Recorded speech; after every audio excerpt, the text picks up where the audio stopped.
Deyirəm. Telefondan eləmək olur, keçən dəfə mən də Elədim. telefondan Deyir, rekord elədim. həcmi, eləyirəm. Həcmi 20% azalır. Əgər faylın şəbəkə ötürülmə sürəti 64 kilobit bölünsün saniyə varsa, faylın ötürülməsi üçün 9 saniyə vaxt sərf olunmuşdursa, faylın ilkin həcmi neçə kilobayt olmuşdur? Burada görürəm ki, məndə bir sürət var, bir də zaman var. Biz sürət zamanı bir-birinə vursaq, ümumi həcmi taparıq. Həcm düsturumuz çünki V vurulsun T'dir. V 64 kilobit bölünsün saniyədir. Gəldim yazdım 64 kilobit böl saniyə. Vurulsun T'də zamandır 9. Bərabərdir. Burada bərabərdir qoyuram, əslində vura bilərəm, hesablaya bilərəm. Amma məndən cavabı kilobaytdan istəyir. Gəlin, mən burada 64 kilobiti çevirim birinci kilobayta. Bax, yazıram kilobitdən kilobayta çevirmək. Çünki cavab məndən kilobaytdan istəyir. Kilo hissələri eynidir. Bitdən bayta keçəndə nə edərəm? 8-ə bölərəm. Ona görə də burada elə mən bir dəfəlik 64-ü bölürəm 8-ə. 64-ü 8-ə böləndə alıram 8. 8-də vuraram 9-a, alaram 72 kilobayt. Mənə də deyir ki, 20% azalıb olub 72 kilobayt. Bəs əvvəl neçə idi? Əvvəl hər zaman 100% olur. Əgər 100%im x-dırsa, mənim 70, belə deyək də, 80%im də 72-dir. Niyə görə? Çünki, belə deyək də, 20% azalmaq 80%-nin qalması deməkdir. Yəni 80% 72-dirsə, bəs 100% neçədir? Buradan gəlin x-i tapaq. X də bərabərdir. Sürətdə olacaqdır. 100 vurulsun 90 müəllim, 90. 72. Bəli. Məxrəcimizdə də olacaqdır 80. Tak, x-sallarımızı apardıq. Buradan da alacağıq 90. 90. Deməli, mənim ilkin həcmim olmuşdur 90 kilobayt. Həcm bərabərdir V vurulsun T düsturundan tapdıq. 85-ci sual. Başqa kiminsə sualı varsa buyruq verin. 92-93-ə də baxa bilərik. Baxaq. Aha, bax, onlardan da görsən. Kilobit, bayt, megabayt, kilobit.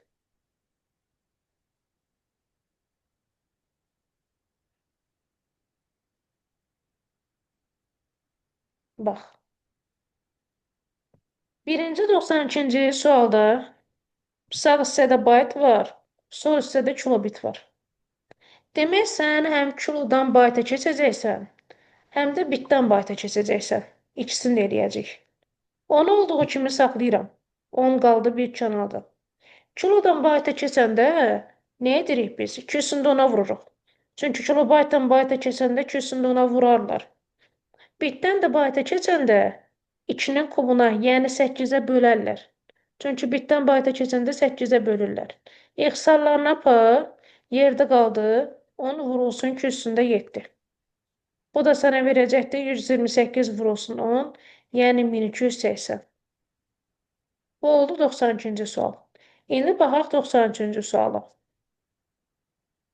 Bu hissədə də 8-də 1-i saxlayırsan kənarda. Meqadan kiloya keçirsən. Bax, birincidən birinciyə keçmək lazımdır. İkincidən ikinciyə keçmək lazımdır. Meqadan kiloya keçəndə, megabaytdan kilobayta keçəndə 200-ünü də ona vururlar. Baytdan da bitə keçəndə 2-nin kubuna, yəni 8-ə vururlar. Biz bayaqları bitdən bayta keçdik. Burada amma baytdan bitə keçirik. Baytdan bitə keçəndə 8-ə vururlar. Çünki 1 bayt 8 bitdir. İxsallarımızı apardıq. Yerdə qaldı 200-ündə 10. 200-ündə 10 da 1024 deməkdir. Demək 8-də 1 megabayt 1024 kilobitdir. Başa düşdünmü? Necə Vüsalə?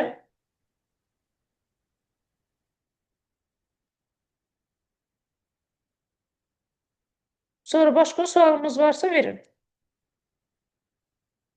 Kimsə başa düşmədiysə bu 92 ilə 93-ü bir də izah edin. Həcər xanım, bir zəhmət olmasa bir dənə də üstündən gedək də. Aha. 92-yə baxıram. Bax, bizdən istənilir ki, kilobitdən bayta keçmək. Kilodan bayta keçəndə nə edərlər? Yəni biz kilobaytdan bayta keçəndə 1024-ə vururduq, düzdürmü? 1024-də 2 üstündə 10 deməkdir. Deməli, bax, 10-u vurdum 2 üstündə 10. Bəs bitdən bayta keçəndə nə edərlər? 2-nin kubuna bölərlər, yəni 8-ə bölərlər. Gəldim, yazdım bu cür formada. İxtisarlarımızı apardıq, aldıq ki 10 kilobit 1280 bayt deməkdir. Eyni şəkildə gəlirəm 93-cü suala baxıram. 93-cü sualda isə 2 dənə bir də hər birində fərqli-fərqli ölçü vaidi var. Həm solda, həm sağda. Biri meqadır, biri kilodur, biri baytdır, biri də bitdir. Meqadan kiloya keçirəm, yəni birincidən birinciyə keçmək lazımdır. İkincidən də ikinciyə keçmək lazımdır. Meqadan kiloya keçəndə 2 üstündə 10-a vururlar. Baytdan da bitə keçəndə yenidən 8-ə, yəni 2-nin kubuna vururlar. Buradan da ixtisarlarımızı apardıq, aldıq 1024 kilobit. Yəni bizim biləcəyimiz budur ki, bax bu birincidən birinciyə keçirlər. Bu ikincidən də ikinciyə keçirlər. Yəni meqadan kiloya, baytdan da bitə. Müəllimə, mən bir dənə başqa qohumumuz gedirəm dayıgilə. Çatımı qoşulacaq. Necə başa düşmədim heç nə. Şərqən nə dedi? Ay müəllimə dedi hansısa daimgilə gedirəm, çatanda qoşulacam. Hə, yaxşı. Hı. Yaxşı. Başqa sualımız varsa verin.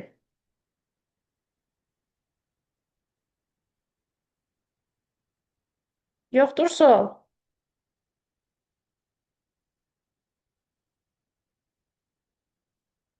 Yaxşı, onda mən başlayıram. Yeni dərsimizə başlayıram. Elə yaxşı ki, rekorda başlamışıq.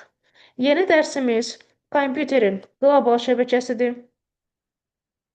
Hardasa belə deyək də, maraqlı dərslərdən biridir. Həqiqətən də burada maraqlı, yəni nüanslar olacaq. API ünvan, DNS ünvan, sonra MAC ünvan. Burada biz keçəcəyik sosial şəbəkələr, Facebook'dur, Instagram'dır. Sonra keçəcəyik Snapchat, sonra keçəcəyik elektron imzalar, sonra keçəcəyik bulut texnologiyası, iCloud, Google Drive. Yəni maraqlı dərslərdir də bu dərs, qlobal şəbəkə. Protokollar var burada. Qlobaldan düşmüşdü hə bir dənə sual, onu düz yazmışam. Salmışdım deyəsən, bəli, Yəni bu dərs deyirəm ki, bu 13 bölmə içərisində ən maraqlı dərslərdən biridir. Alqoritm kimi maraqlı dərsdə alqoritmi də hamınız sevdiniz. Qlobal şəbəkədə çox maraqlı bir dərsdir. Və tələbələrin də ən çox sevdiyi dərslərdən biridir qlobal şəbəkə. Həm rahatdır, həm başa düşüləndir, həm terminlər elədir ki, daha rahat yadda qalır. Ümid edirəm ki, bu sizin üçün də belə olacaqdır. Başladıq qlobal şəbəkə. Biz keçən dərs bildirmişdik ki, qlobal şəbəkə daha böyük ərazini əhatə edən bir şəbəkədir və adlanır WAN, Wide Area Networks. Müxtəlif şəhər və ölkələrdə yerləşə bilən, məsafəyə görə paylanmış kompüterləri birləşdirirlər. Qlobal şəbəkənin 4 dənə növü var. Şəhər, regional, milli və transmilli. 4 dənə növü oldu: şəhər, regional, milli və transmilli. Gəldi indi isə şəbəkə operatoru və provayder anlayışlarına. Şəbəkənin normal işini dəstəkləyən şirkət adlanır şəbəkə operatoru. Bir də var provayder. İnternet xidmətini təklif edən təşkilatlı provayder.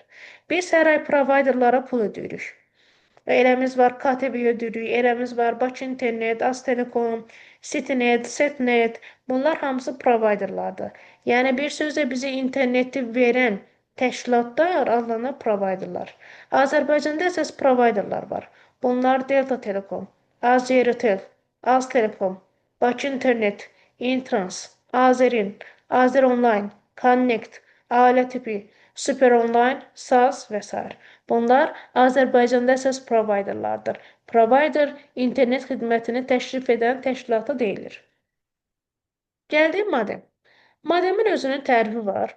Modem budur ki, Kompüterlərin ayrılmış kanal vasitəsilə və ya telefon xətti vasitəsilə şəbəkəyə qoşulması üçün nəzərdə tutulmuş qurğudur. Modemin biz keçən dərs öyrənmişdik ki, iki dənə adı var. Modulyator, demodulyator. Bu da o deməkdir ki, modulyator, demodulyator ya analoq rəqəmsala, ya da rəqəmsalı analoqa çevirən qurğudur. Modemin tipləri var. Analoq dialab. Birinci bu gələn modemin tipi olaraq analoq, yəni dialab. Telefon xətlərinə qoşulan bir modemdir. Əvvəllər bu modemlərdən istifadə olunurdu. Əgər ev telefonuna zəng gəlirdisə, bu zaman internet işləmirdi və yaxud da ki, internetdə olanda ev telefonu işləmirdi. Yəni, telefon xətlərinə qoşulan modemlər biraz keyfiyyət cəhətdən zəif olurdu. Çünki ya telefon işləyərdi, ev telefonu, internet işləməzdi və yaxud da ki, internet işləyərdi, telefon xətti işləməzdi. Ona görə də ki, bu analoq dialab artıq öz mövqeyini itirdi. Onun əvəzində yarandı indiki zamanda istifadə edilən ADSL. Artıq ADSL telefon xətlərindən ayrıldı. Bu zaman lap istəyir biz ev telefonu ilə danışaq, internetimiz işləyəcək, internetdə olanda ev telefonu da işləyəcəkdir. Artıq yəni telefon xətlərindən ayrılan internet oldu ADSL. Günümüzdə də istifadə olunan modemin növüdür. Növbəti gəldi ISDN. ISDN isə rəqəmli telefon xətləridir. Burada modemin tipi olaraq belə deyək də, Azərkosmosdan ötürülən informasiyaları nəzərdə tutmaq olar. Yəni ona görə də deyək ki, rəqəmli telefon xətləri peç və ya başqa digər belə deyək də, peçlər var, deməli ölkələrdə, bəzi ölkələrdə çoxlu peçlər var. Onlar vasitəsilə informasiya ötürülür. Bu da ISDN adlanır.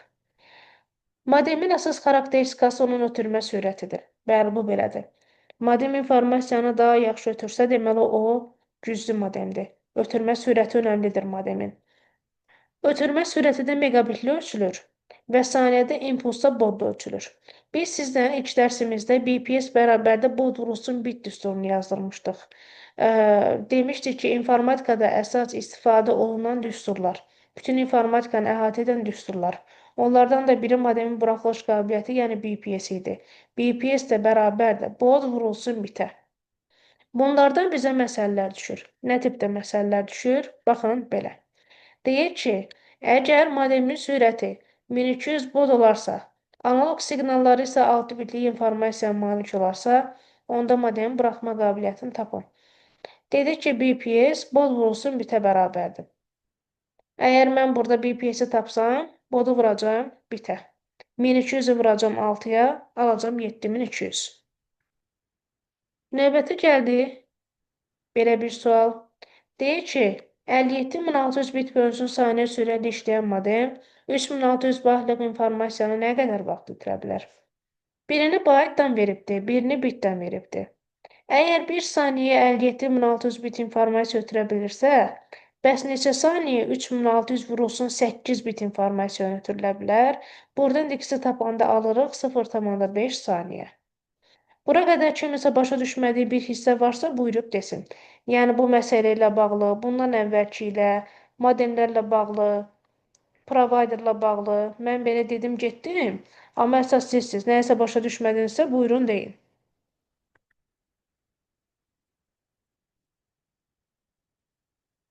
Səs gəlmədisə, deməli, heç kəsdə sual yoxdur və yaxud da ki, heç kəs başa düşməyib. Müəllim, mən indi gəldim dayımgildəyəm. Başa düşmədim. Hansı bu məsələdir? Bəli. Bəs bundan əvvəlkini başa düşdün? Qoşula bilmədim axı. İndi o hissəni baxaram orada izahdan. Hə, tamam. Onda bu məsələni bax deyirəm. Bax, bizə deyir ki, 1 saniyədə sürət budur. Düzdürmü? Yəni, bax, bit bölünsün saniyə sürətdir. Görsən? 1 saniyədə 57600 informasiya ötürə bilirsə, bəs deyir ki, 3600 baytlıq informasiyanı nə qədər vaxt ötürə bilər? Tənasübümüzü qururuq. 1 saniyə 57600 bitdirsə, bəs neçə saniyədə mən baytı da bitə çevirməliyəm axı? 3600 vurulsun 8 bit informasiyanı ötürə bilər. Buradan x-i tapanda vurub bölsək, tapacaq 0,5 saniyə. Yaxşı mı? Tamam. Onda keçirik indisə dərsin davamına. Simsiz texnologiyalar.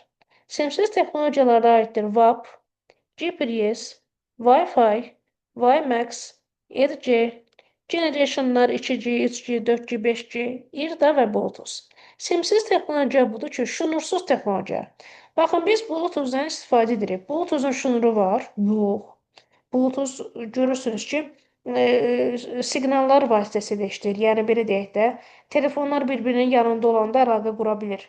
Yəni simsiz texnologiyadır, wireless. O siz indi AirPodlardan istifadə edirsiniz də, düzdürmü? AirPodlar hamısı wirelessdir. Baxın, yazıram bura wireless. Wireless simsiz deməkdir. Headphones.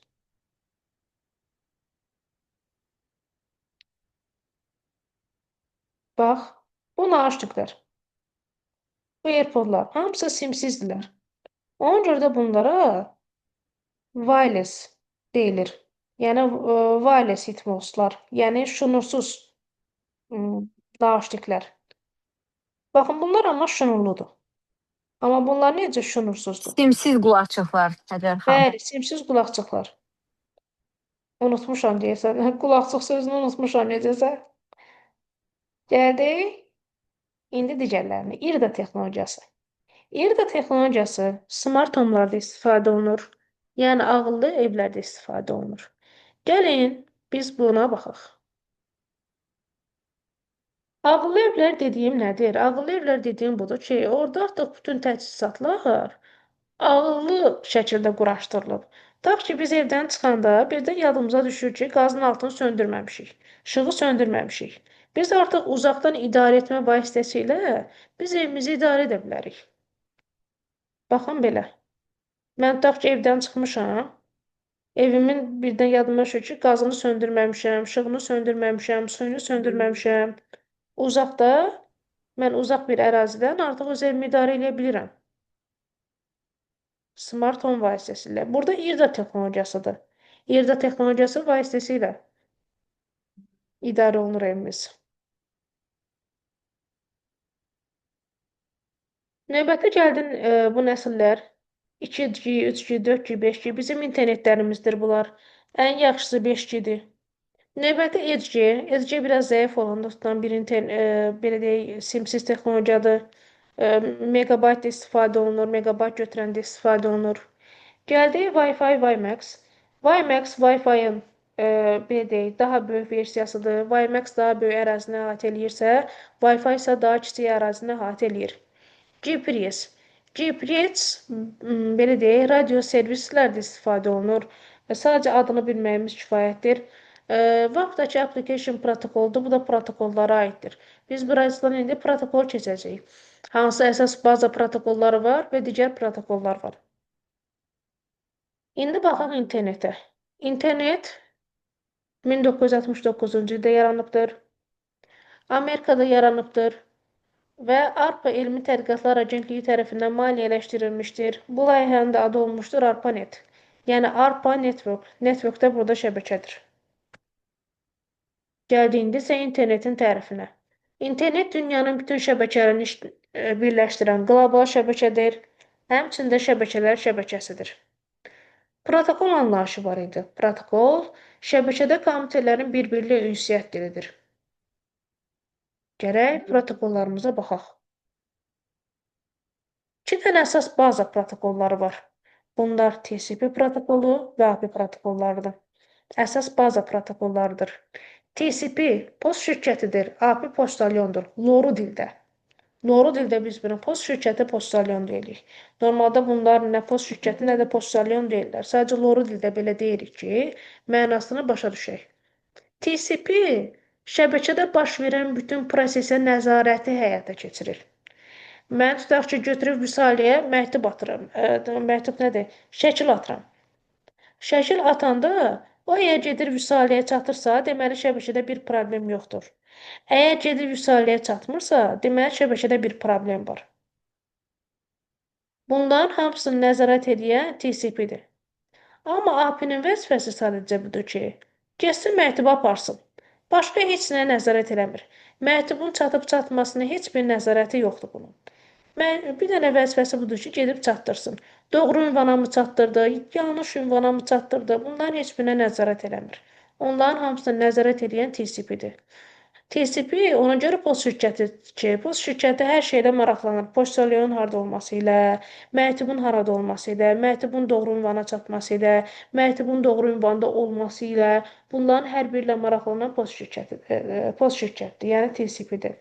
Bir də var API. API-nin vəzifəsi isə sadəcə çatdırmaqdır. Bunlardan əlavə olaraq digər protokollar var. FTP, HTTP, NNTP, UDP və IRP protokolları. İndi gəlin UDP protokoluna baxaq. UDP protokolu sürətlidir. TCP-dən əlavə olaraq UDP-dən də istifadə olunur və məktubun çatıb-çatması ilə maraqlanmır. Əgər xəbər qısadırsa, TCP-dən əlavə UDP-dən də istifadə olunur. Növbəti gəldi IRP protokolu. IRP protokolu isə API ünvanları MAC ünvanına çevirir. Burada yazılıb 32 bitlik API ünvanları, ümumiyyətlə API ünvanlar 32 bit olur. Ona görə də yazıb ki, 32 bitlik API ünvanları MAC ünvanına çevirir. Növbəti gəlir şəbəkə protokollarında istifadə olunan FTP protokolu. FTP fayl protokoludur. Yəni faylların ötürülməsi ilə bağlı olan bir protokoldur. Fayl sözündə F var, deməli F-dan tutmaq olar ki, FTP faylların ötürülməsi protokoludur. Növbəti gəldi HTTP. HTTP hipermətnlərin ötürülməsi protokoludur. Növbəti gəldi NNTP. NNTP telekonferansiya protokoludur. Gələn digər protokol isə ISMP protokoludur. Router və şəbəkənin əsas komitələrinə səhvlər haqqında məlumatların idarəedici informasiyanın göndərilməsinə xidmət edir ISMP protokolu. Gəldik indi isə elektron poçt protokollarına. 3 dənə elektron poçt protokolu var. SMTP, POP3, IMAP. SMTP bir serverdən digər serverə məlumatların göndərilməsi üçündür. Bax, send, S-dan send ilə yadınızda saxlayın ki, send ingiliscəsində göndərmək deməkdir. Göndərir. Bir də var POP3 protokolu. POP3 protokolu isə məktubların qəbulu üçündür. Mən hər zaman bu cür bir ifadə işlədirəm. Deyirəm ki, pop şirələri var, düzdür? Marketlərdə satılır pop şirələri, içkiləri. Biz pop şirələrini nə edirik? Qəbul edirik də, içirik, qəbul edirik. Deməli, popdan yadda saxlamaq olar ki, məktubların qəbulu üçündür, qəbul edir. Gələk indi isə baxaq IMAP protokoluna. IMAP elektron poçt protokolu da POP3-ün köhnə versiyasıdır. Elektron poçtu işləmək üçün bəzi proqramlar var. Bunlara aiddir Outlook, Outlook Express, Mozilla Thunderbird, Zebed və Gmail proqramları. Bax, Gmail-i kamildən yadda saxlamaq olar, Zebed-i batdan yadda saxlamaq olar, Mozilla-nı meymunun bir dənə növ var, ondan yadda saxlamaq olar. Sonra Outlook-da hamımızın bildiyi ofis proqramlarından biridir. İndi gəldik routerda ünvanlar. Yəni, bu cür deyək, bizim Wi-Fi-imizdə, internetimizdə, modelimizdə olan ünvanlar vardır. Və ünvanlar 3 dənədir. Bunlar API ünvan, DNS ünvan və MAC ünvanlardır. TCP/API protokolunda 3 dənə ünvan var. Bunlar API ünvan, rəqəmli ünvandır, DNS ünvan ad ünvanıdır və gələn digər ünvan isə lokal ünvan, MAC ünvanıdır. Gəldik, birinci API ünvanı. API ünvanının özəllikləri var. API ünvanının özəllikləri budur ki, ədəd 0-dan 255 arasında dəyişməlidir. 4 hissədən ibarət olmalıdır. Və hər bir hissənin də yaddaşa tutduğu yer 1 baytdır. Yəni, bunun özəlliyi nə oldu? 4 hissədən ibarət olmalıdır. Hər bir hissədə olan ədədlər də 0-dan 255 aralığında dəyişə bilər. Və hər bir hissədə yaddaşda 1 bayt yer tutur. Ümumilikdə API ünvanı 4 dənə hissədən ibarət olduğuna görə 4 bayt yer tutacaqdır. 4 bayt da 32 bitdir. Başa düşüldü API ünvan? API ünvanın özəllikləri bu oldu ki, 4 hissədən ibarətdir. Hər bir hissədə olan ədədlər 0-dan 255 aralığında dəyişməlidir. Və hər bir hissədə yaddaşda 1 bayt yer tutur. Ümumilikdə 4 baytdır, 4 baytda 32 bitdir.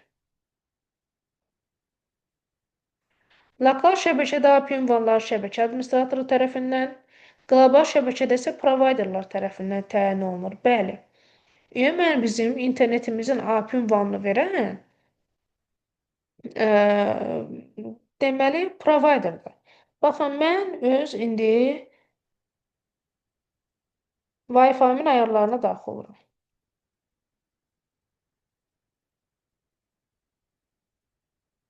Burada həm mənim kompüterimin IP ünvanı var Wi-Fi-nin, həm DNS serveri var, həm də MAC ünvanı var.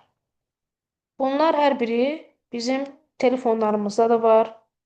Wi-Fi-yə daxil olduqda Wi-Fi-nin özelliklərinə daxil olun, orada göstərir. Hər bizim telefonda belə var. Kompüterimizdə hansı internetə qoşulubsa onun özelliklərini göstərir. Ona görə də deyirlər ki, şəbəkədə 3 dənə ünvandan istifadə olunur. MAC, DNS və IP ünvanı. Hər biri də Wi-Fi hissəsində var idi. Ünvanın birinci hissəsi şəbəkənin nömrəsini göstərir. İkinci hissəsi isə qovşağın nömrəsini göstərir. Qovşağın nömrəsi həmçində host nömrəsidir. Bunlar bizə siniflər üzrə düşür. Birinci hissə, ikinci hissə. İndi birazdan isə siniflərin nə olduğunu deyəcəm. Bundan sonraki slaytdadır. Və şəbəkə nömrəsi isə xüsusi internet mərkəzi, belə deyək, internet mərkəzinin internet zəmanəti ilə təyin edilir. Yəni, interneti də unutmayın. İndi baxaq bu şəbəkə məsələlərinə. Ünvanın birinci hissəsi, ikinci hissəsi.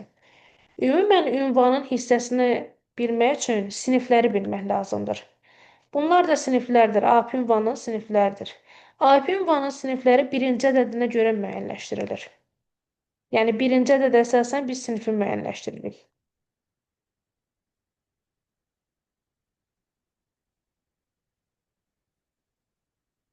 Birinci ədəd isə dediyimiz bu qarşıdakıdır. Baxın, bu qarşıdakı ədəd. Bu ədədə əsasən biz sinifi müəyyənləşdiririk. İndi siniflərin aralıqlarına baxaq. A sinifi var, B sinifi var, C sinifi, D sinifi və Y sinifi. 0-127 arasında yerləşənlər olacaqdır A sinifi. Düzdür, bu ədədləri yadda saxlamaq sizin üçün çətin ola bilər. Amma yadda saxlamanın qısa bir yolu var. 0-dan 127 arasında cəmi 128 dənə ədəd yerləşir. 128-dən 191 arasında 64 dənə ədəd yerləşir. 192-dən 223 arasında 32 dənə ədəd yerləşir. 224-dən 239 arasında 16 dənə ədəd yerləşir. 240-dan 255 arasında yenə də 16 dənə ədəd yerləşir. Bunu bu cür ardıcıllıqda yadda saxlasanız unutmazsınız. A sinifində 128 ədəd var, B sinifində 64 dənə ədəd var, C sinifində 32 dənə ədəd var, D və Y siniflərində isə 16 dənə ədədlər vardır. İndi baxaq bu sualımıza. Bizə verilmişdir IP ünvan bu cür bir formada. Deyilir ki, bu hansı sinifdir? Birinci ədədin əsasən hər zaman dedik ki, sinif müəyyənləşdirilir. Yazılıbdır 10. 10-dursa deməli bu hansı sinifdir? A sinifidir. Əgər burada tutaq ki, yazılsaydı 130. 130 yazılsaydı olacaqdı B sinifi. Əgər buraya yazılsaydı 230. 230 olacaqdır B sinifi. Yəni artıq sinifləri bu cür formada biz ayırırıq. İndi isə baxaq suallarımıza. Bunu tapın görüm.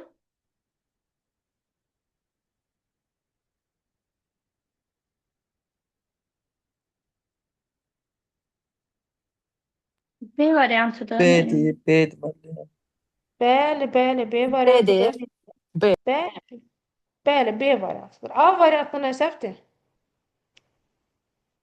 5 hissədən ibarətdir. A isə 5 hissədən ibarətdir. C variantı nə səhvdir? 65, 250-ni keçibdir.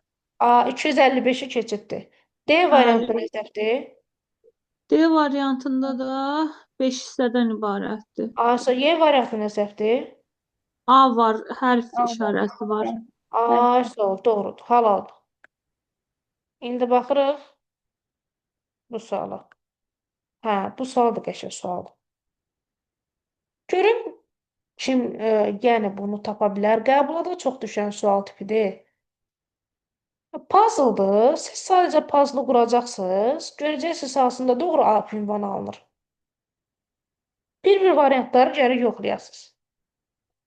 Qoy 2 dəqiqə vaxt verirəm. Tapın.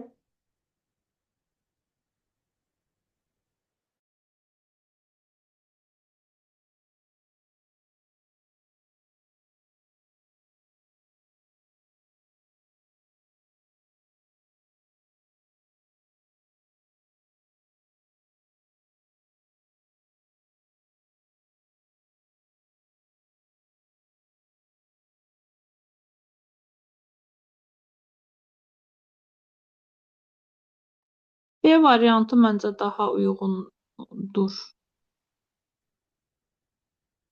Hansı variant? D? B. D yox. Baxın da. Baxın, bunun arxasınca onu qoyursan. Bəli, Sonra D variantı. D variantı. Niyə?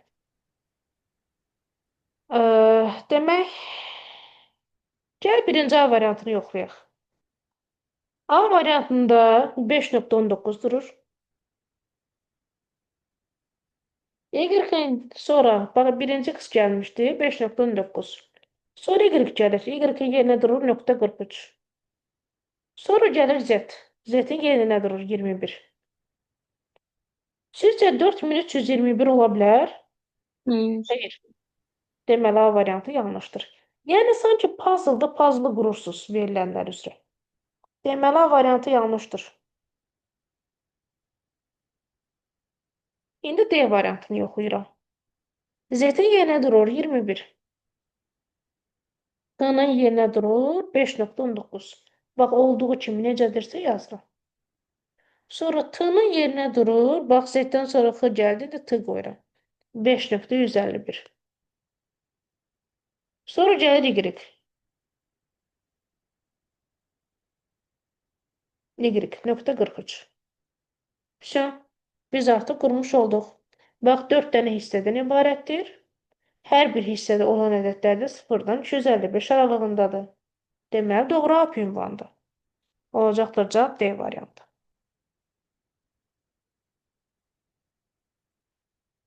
İndi bu sualı tapın.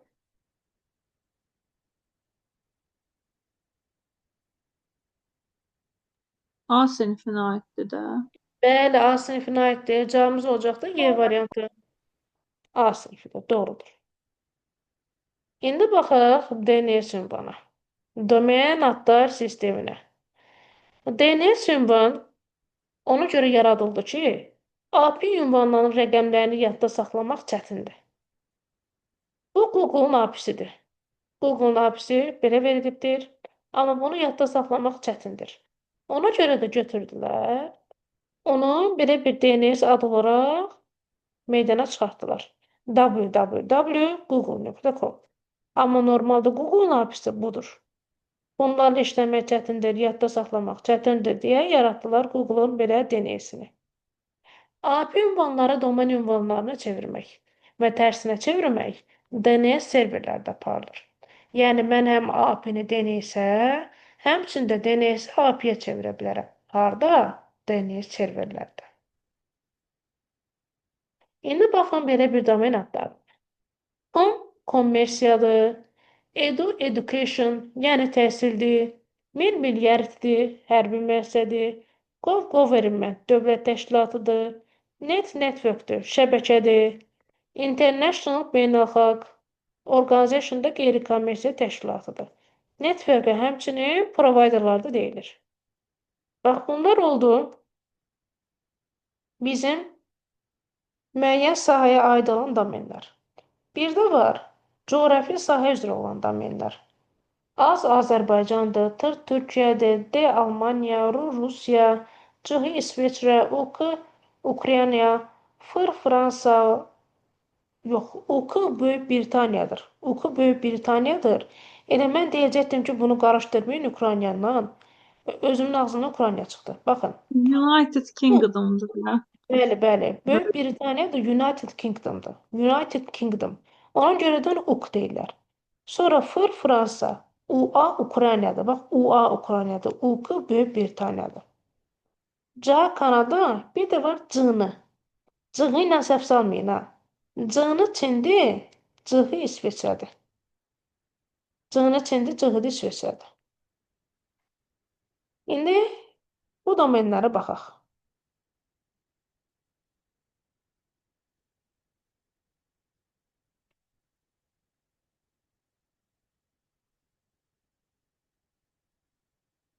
Belə bir bizə domen adları verilibdir. Bu da .edu.az. Burada ən yuxarı səviyyəli domen azdır. Bax, bu azdır. Ən yuxarı səviyyəli domendir. Orta səviyyəli domen edudur. Ən aşağı səviyyəli domen isə bududur. Domen adları oxunarkən hər zaman sağdan sola doğru oxunur. Yəni sondan əvvələ doğru oxunur. Sağdan sola doğru, yəni sondan əvvələ doğru deməkdir. Burada dedik ki, ən yuxarı səviyyəli domen azdır, orta səviyyəli domen edudur, ən aşağı səviyyəli domen isə bududur. Həcər xan, bunların səviyyəsi nə ilə ölçülür? Coğrafi zona ilə belə deyək də, məsələn, biz deyirik, tutaq ki, belə bir sayt. Belə deyək.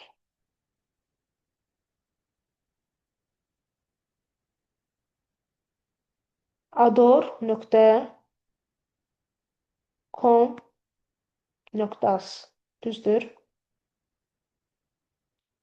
Baxın. Burada ən yuxarı səviyyənin az olması ona görədir ki, birinci biz dövləti bilirik. Deməli, bu yuxarı səviyyəli doməndir. Dövlətdən artıq bilirəm ki, bu Azərbaycanındır. Və yaxud da ki, bu Türkiyənindir. Və yaxud da ki, bu Rusiyanındır. Ona görə onun səviyyələri yuxarıdır. Sonra gəlir com. Artıq mən comdan bilirəm ki, bu kommersiya təşkilatıdır. Baxın, birinci ölkəsini bildim. Sonra hansı təşkilat olduğunu bildim. Tema tutduq nə demək istəyirəm? Yəni, ən əsas birinci ölkədir. Sonra gəlir hansı sahəyə yararlı olması, ondan sonra gəlir şirkətin adı. Mən birinci adoru desəydim, adordan mən nə biləcəkdim ki, heç nə. Nə hansı ölkəyə aiddir, bu ador nə işə baxır, məzmunu nədir, nədən bəhs olunur, bilməzdim. Amma mən artıq azdan bilirəm ki, bu Azərbaycana məxsusdur, bu kommersiya təşkilatıdır və kommersiya təşkilatında saytın adı olaraq ador götürüblər. Yəni, demək istədiyim budur ki, biz sondan əvvələ doğru bunun hansı domenin nə işə yaradığını bilirik. Birinci ölkəsini bilirik, sonra hansı işə yaradığını bilirik, hansı təşkilata aid olduğunu bilirik, ondan sonra da saytın adını bilirik. Və dünya üzrə birinci səviyyəli domenlərin verilməsini ICANN təşkilatı həyata keçirir. Saytlar var, elə saytlar var ki, hər ay domenə pul ödəyirlər. Ya 17 dollardırmı, ya 7 dollardırmı? ICANN təşkilatına pul ödəyir saytlar. Belə. İndi bunu deyin görün mənə. DNS ünvanı aid suallar da deyir. İnternetdə sayt ünvanı olaraq götürülə bilər. Y variantı. C variant. Yox, Y yox. E variantı, bəli, doğrudur. Rambler.ru düzdür. Ət işarəsi olmaz. Ət Mhm. işarəsi ona görə olmaz ki, ət işarəsi aiddir e-maillərə. E-mail'a. Bəli, Bəli, e-mail. mail. Sayt ünvanı olaraq www.rambler.ru. Deməli, mən buradan bildim ki, bu Rambler nəyə aiddir? Rusiyaya aiddir. Bəli. Ona görə də səviyyəsi artıq bunun çoxdur. Bunu tapın görün. Ən yuxarı səviyyəli domen adını müəyyən edin. Azdır mənim oğlum. Az. Bəli, Azdır, bəli. Peskov nədir burada? Orta səviyyə. Orta, dim isə aşağı. Ən aşağı səviyyəli bəli demdir. Dim. İndi baxırıq MAC ünvana. MAC ünvan 16-lıq say sistemi əsasında işləyən ünvandır. 16-lıq say sisteminin xüsusiyyətlərini özündə daşıyır. 16-lıq say sisteminin hərflərini ala bilər və hər bir hissədə də yalnız 2 dənə simvol olmalıdır. Bir daha bildirdim. 16-lıq say sistemi əsasında işləyən ünvandır. 16-lıq say sisteminin hərflərini alır. Hər bir hissədə 2 dənə simvol olmalıdır. 2 dənə simvol olmalıdır və hər bir hissədə yaddaşa 1 bayt yer tutur. 1 bayt. 1 bayt, 1 bayt, 1 bayt, 1 bayt ümumilikdə mənə gətirdi 6 bayt. 6 bayt. Və bir simvolun, təkcə bir dənə simvolun yaddaşa tutduğu yer isə 4 bitdir. Ona görə 4 bitdir ki, 16-lıq sayı sistemində bir simvol yaddaşa 4 bit yer tuturdu. Ona görə də bir dənə simvolun yaddaşa tutduğu yer 4 bitdir. Hissədə də 2 dənə simvol olduğuna görə ümumilikdə 1 bayt mənə gətirir. Çünki 4 bit mənə verir 8 bit. 8 bitdə 1 baytdır. 1 baytda 6 dənə olduğuna görə olacaqdır 6 bayt. Və mak ünvanda simvollar bir-birlərindən ya qoşa nöqtə ya da trenlə ayrılırlar. Bir daha bildirdim, ya qoşa nöqtə ilə ya da trenlə bir-birlərindən ayrıla bilərlər. Mak ünvanı özəllikləri də budur. Deyir ki, lokal ünvanlar şəbəkəli müstəviət rastlıysaçıları tərəfindən təyin edilir və unikaldır. Unikal dediyimiz odur ki, bundan bir dənədir. Yoxdur, yəni təkdir. Bəli. İndi tapın görün bunları. Düzgün yazılmış. Mak ünvanları seçin.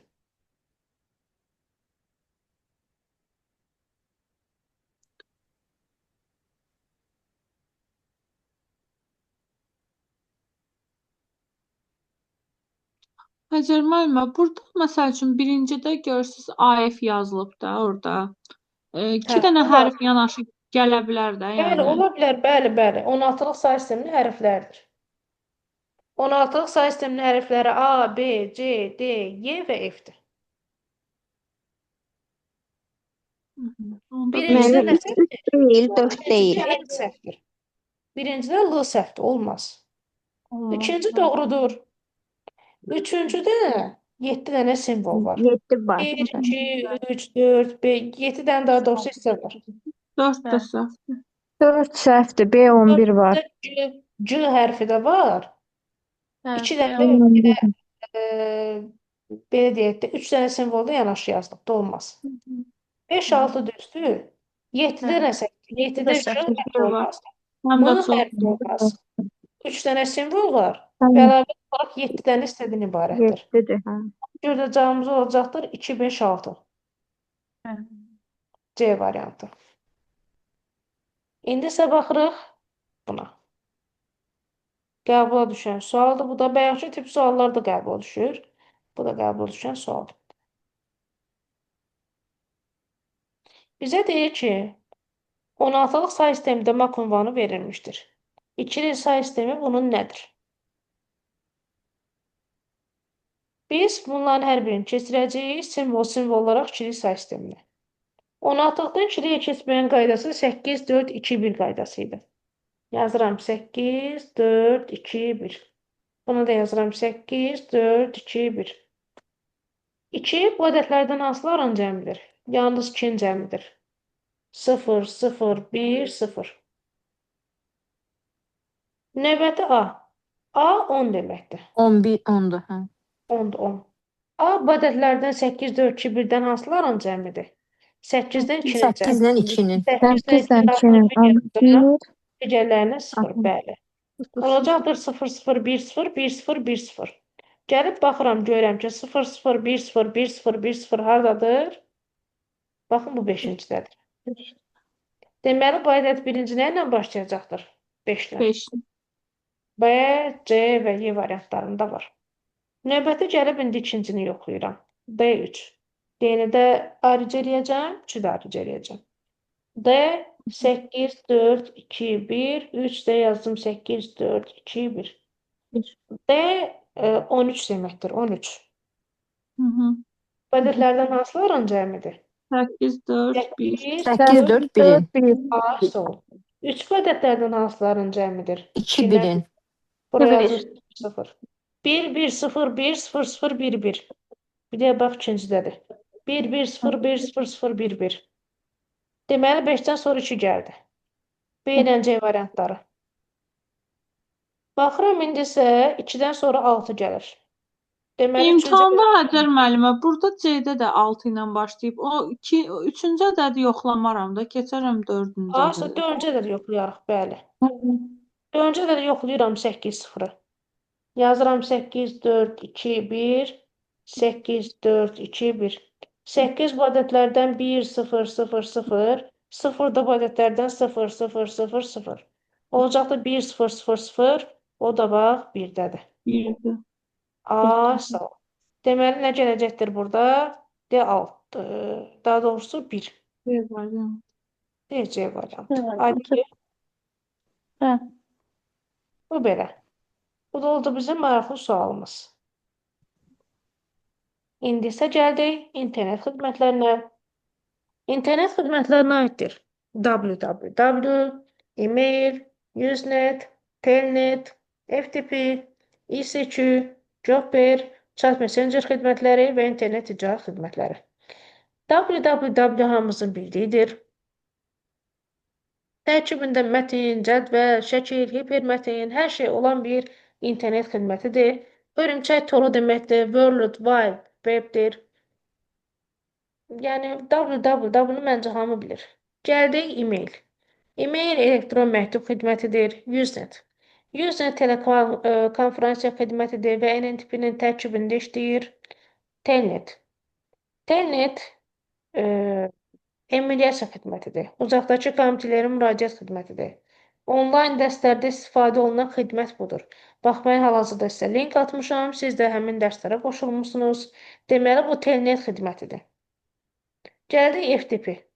FTP həm protokoldur, faillərin ötürülməsi protokolu. Həm də faillərin ötürülməsi xidmətidir. Növbəti gəldik ICQ. ICQ real zaman müddətdə klaviaturanın köməyi ilə qarşılıqlı münasibətlərin qurulması üçündür. ICQ. Köhnənin WhatsApp-ı da necə deyərlər? Əvvəllər WhatsApp yox idi. WhatsApp-dan əvvəl ICQ proqramı istifadə olunurdu. Ha, ICQ deyirlər ona. Bəli, Yadımdan bəli. düşdü. ICQ, bəli. Bəli. Növbəti Chat gəldi. proqram. Bəli, bəli. Növbəti gəldi Jopper proqramı. Jopper sözündə job var. Biraz oradan yadda saxlamaq olar ki, iyerarxiya ilə, yəni tarixlə bağlıdır. İyerarxik menu vasitəsilə mətn faillərinin axtarışı və ötürülməsi üçündür. Növbəti chat və messenger xidmətləri. Chat və messenger xidmətlərinə aiddir Emik, ICQ, Adigo, Yahoo Messenger, MSN Messenger və Link Messenger. Gəldiyində isə internet ticarət xidmətlərinə. İnternet ticarət xidmətlərinə aiddir Amazon, AliExpress, Asos, Deal, Extreme, eBay, sonra günümüzdə istifadə olunan Temu, Trendyol, bunlar hamısı internet ticarət xidmətləridir.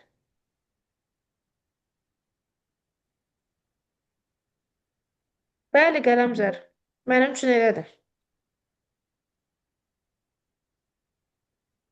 Gəldiyində isə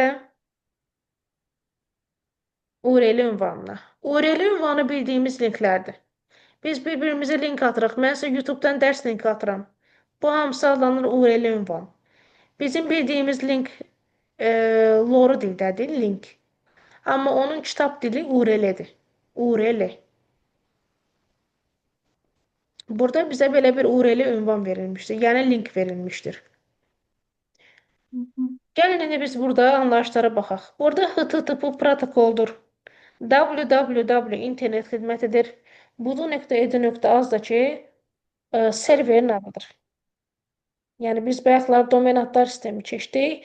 Domen adlar da birləşir, serverin adını əmələ gətirirlər. Ona görə yazılıb ki, serverin adı domenlərdən ibarətdir. İndi baxaq elektron poçta. Bu bizim elektron poçtumuzdur. Və bizə avtandil88@gmail.com elektron poçtu verilmişdir. Burada ət işarəsinə qədər olan hissə istifadəçi adlanır. Ətdən sonra gələn hissə isə poçt serverinin adıdır. Elektron poçta bəzi anlayışlar var. From, to, CC, BCC, subject, date, reply to. From kimdən gəldiyini bildirir, to hara getdiyini bildirir. CC nüsxədir, yəni qarşı tərəfin başqa bir elektron poçt ünvanı varsa, ona da ata bilərsən. BCC gizli nüsxədir. Subject məktubun mövzusudur. Date, tarix, zamandır. Reply da ki, yəni asandır bunu bilməyə. Reply məktubuna cavab verilən abonentin elektron Geri ünvanı. dönüş. Hə, geri dönüş. Bəli, geri dönüşlə reply eləmək. Gəldik axtarış sistemlərinə. Bəzi axtarış sistemləri var. Bunlar Google, AltaVista, Yahoo, Baidu, Ask, Rambler, Yandex və Bing'dir. Axtarış sistemləri ayrıdır, browser proqramları ayrıdır.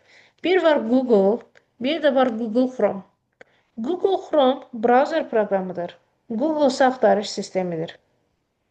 Axtarış sistemi budur ki, Google elə bir ki, şirkətin özüdür. Şirkətin daxilindəki Google Chrome'dur. Ona görə də Google Chrome browser proqramıdır. Google'un özü isə axtarış sistemidir. Yəni bunlar fərqli-fərqli anlayışlardır. Axtarış sistemi və browser proqramları.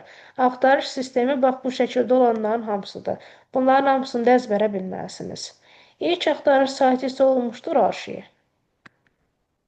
Bunlar özünüz evdə oxuyarsınız. Gəldindi belə tip məsələlərə. Bu tip məsələlərin kitabda da düsturu verilmişdir. Yadınıza saxlayın ki, bunlar sorğular və tapılan səhifələrin sayı ilə bağlı olan misallardır. Çox rahatdır. Bu ikili çoxluğa aiddir. Ədnən onun cəmi ayrı-ayrıqda elementlərin cəminə bərabərdir. Bunu mən sizə bu cür izah etmək istəyirəm. Təsəvvür edin ki, heç baxmır. Heç ekranda bunlar yoxdur. Mən daxil olmuşam Google-a. Google-da yazıram Azərbaycan. Azərbaycan axtarış yerinə.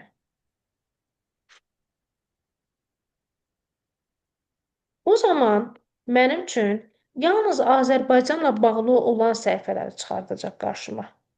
İndi isə yazıram Azərbaycan və ya Bakı. Azərbaycan or Bakı yazaq da. Or nə deməkdir və ya deməkdir.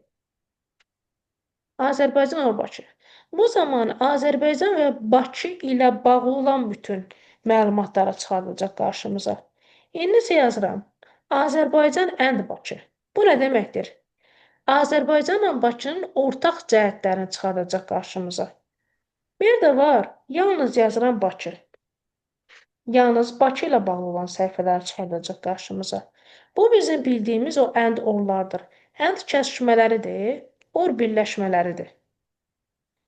Bu səhifələrdə elədir. Deyək ki, axtarışa veriblər. İnformatika axtarışını çevirəndə 2300 dənə tapılıb səhifə. Magistrən informatikanı axtarışa verəndə 900 dənə səhifə tapılıbdır. Magistr və ya informatikanı verəndə görsünüz daha çox oldu. Magistrla informatikanı birləşdirir axı. 4900 dənə səhifə çıxıbdır. Bəs yaxşı, magistrda nə qədər səhifə çıxar? Ən onun cəmi dediyimiz kimi ayrı-ayrıq elementlərin cəminə bərabərdir. Yəni 4900-dən 900-ü toplayacaqsınız. Bu ikisinin cəmi. 2300 toplansın magistra bərabər olacaqdır. Buradan da siz magistri tapsanız, alacaqsınız 3500. Yəni, bax, bu ikisinin cəmi, bu ikisindən tapılanlar cəm. Ayrı-ayrıda elementlərin cəminə bərabərdir. 4900-dən 900-ü toplayacaqsınız, bərabərləşdirəcəksiniz, 3500 toplansın x-ə. Oradan 3500 nədir? 2300-ə. Bir dəfələ cavabı qoydum. 2300 veribdi yuxarıda. 2300 toplansın x-ə. Oradan x-i tapanda sizə verir 3500. O da belə.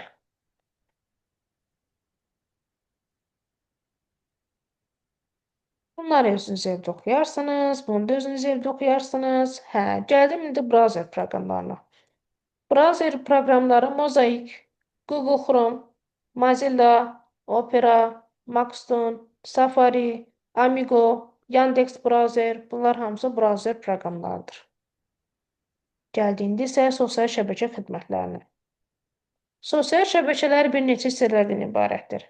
Qarşılıqlı münasibətlər üçün, media məzmunların mübadiləsi üçün, onlayn icmalar, rəylər, kollektiv müzakirə forumları, müəllif yazıları platforması, sosial əlfəcə xidmətləri, maraqlarına əsaslanan şəbəkələr. Qarşılıqlı münasibətlər üçün Facebook, VKontakte, Classic, LinkedIn, Google+, MySpace, Logplanet, Mood, Elloking və s. Media məzmunların barəsi üçün YouTube, Instagram, Snapchat və s. Bunların digərlərinə də hamısına baxarsınız. Məsələn, Pinterest aiddir sosial əlfəcə xidmətlərinə. Burada var Twitter aiddir müəllif yazıları platformasına. Yəni, hər bir proqram ayrı-ayrıqda belə növlərə bölünürlər. İndi gəldi elektron hökumət və yaxud da ki, elektron dövlət. Elektron hökumət, elektron dövlət deyək, elektron hökumətin bir qoludur. e-gov.az səhifəsi nəzərdə tutulur. e-gov.az səhifəsində elektron hökumət. Elektron hökumət portalıdır, yəni. Elektron hökumət portalıdır. Elektron hökumət vətəndaşlara dövlət tərəfindən verilən xidmətlərin elektron mühitdə təqdim edilməsi deməkdir. İnsanların işini asanlaşdırmaq üçün nəzərdə tutulmuşdur. İnsanların vaxtı çox getməsin deyə nəzərdə tutulan bir platformadır. Yəni, insanlar üçün rahat şəkildə istifadə edəcək bir platforma üçün yaradılmışdır bu elektron hökumət. Elektron hökumətdən qeydiyyatdan keçmək üçün iki cür bizdən tələb olunur. Bir qeydiyatsız, bir də qeydiyyat tələb edən. Baxın, bu hissədən biz qeydiyyatdan keçə bilərik. Portala giriş. Deyir qeydiyyat. Ya burada var sima, asan imza, identifikasiya, ya bunlar var, ya da QR kod vasitəsilə qeydiyyatdan keçmək mümkündür. Gələk indi isə qeydiyyatın növlərinə. Ya kodla girmək olar, ya elektron imza ilə girmək olar, ya da asan imza ilə girmək olar. Elektron imza isə elektron dünyada şəxsiyyətin müəyyənləşdirmə vasitəsidir. Elektron imzanın bunlar belə növləridir. Elektron imzanın belə bir formaları var. Bunlar isə elektron imza növləridir. 4 dənə növ var. Kör imza, tələ imza, vəkalet imzası, inkar edilə bilməyən imza. Kör imza bilib-bilmədən imzalanan imzadır. Yəni, bir kimsənin bir sənədin məzmununu görmədən, bilmədən imzalanmasına kör imza deyilir. Bu cür imzada riskli nəticələrlə qarşılaşmaq mümkündür. Tələ imza. Tələ imza sözündə tələ sözü var. Saxtacılıq nəticəsində atılan imzadır. Saxta olub-olmadığını sübut etməyə yarayan rəqəmsal imza protokoludur. Növbəti gəldi vəkalet imzası. Kiməsə sanki sən vəkalet verirsən ki, sənin əvəzinə imza çəksin. İnkar edilə bilməyən imza. İnkar edilə bilməyən imza isə rəqəmsal imzaların kopyalanmasının qarşısını almaq üçün imzanı atanın razılığı olmadan doğruluğu sübut edilə bilməyən rəqəmsal imza protokoludur. Gəldik müəlliflik hüququna. Müəlliflik hüququ copyright deməkdir. Müəlliflik hüququ iki yerə bölünür. Mülki və qeyri-mülki. Bu isə bulut texnologiyasıdır ən sonda. Bulut texnologiyasının tipləri var. Bunlar public cloud, community cloud, private cloud və hibrid clouddur. Hibrid də ki, publicdən private'in birləşməsidir. Gəldik indi isə cloud texnologiyalarının proqramlarına. Dropbox var, Cloud Mail.ru, iCloud, Google Drive, Amazon Cloud Drive, Yandex Disk, MobileMe, iMega Cloud, Boxnet, Windows SkyDrive, Ubuntu One və Tutnet Disk. Onunla da bizim qlobal şəbəkəmiz burada bitir. 60 səhifəlik bir slayddır. Maraqlı dərsdir, asan dərsdir, öyrənməyə dəyəcək bir dərsdir. Həcər xanım, olar bir dənə sual vereyim? Aha, bəli, buyurun. Bu məlumatları buludda saxlamaq nə dərəcədə təhlükəsizdir?